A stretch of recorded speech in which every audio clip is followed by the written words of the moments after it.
নির্বাচন কমিশন দায়িত্বশীল আচরণ করছে না। আমি ইতিমধ্যে অনেকগুলো অভিযোগ করেছি, একটাও রেসপন্স পাইনি। একটু দুর্ভাগ্যজনক। রেসপন্স আশা করেছিলাম কিন্তু পাইনি।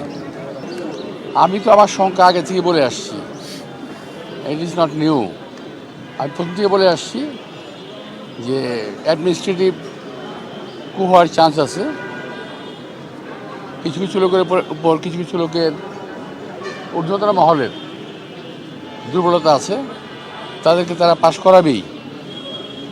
পক্ষান্তরে ওই জায়গায় হয়তো বিএনপি ক্যান্ডিডেট ফেল করে দেবে।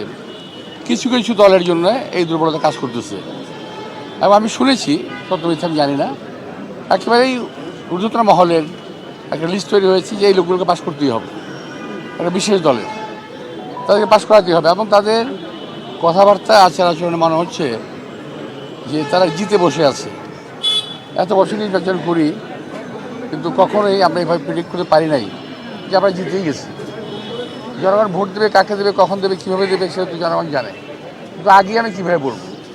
আমরা জনগণের কাছে যাচ্ছি, ভোট চাচ্ছি, জনগণ ঠিক করবে তারা কাকে ভোট দেবে। কিন্তু ওরা ফার্মলি বলছে যে আমরা জিতেই যাব।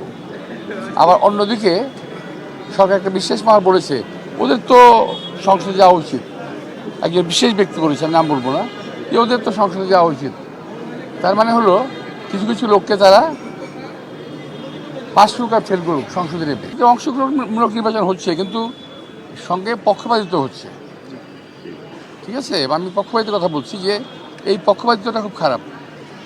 এবং সরকারের একটা মহল যদি কথা বলে যে এই সমস্ত ছেলেদের তো সংসদে যাওয়া উচিত, ভোট পাক না পাক তাদেরকে কি তারা পাঠাবেই? একজন প্রার্থীকে ফেল করিয়ে দিয়ে একটা ভুয়া রেজাল্ট নিয়ে তারা সংসদে যাবে? এরকম হতে পারে না।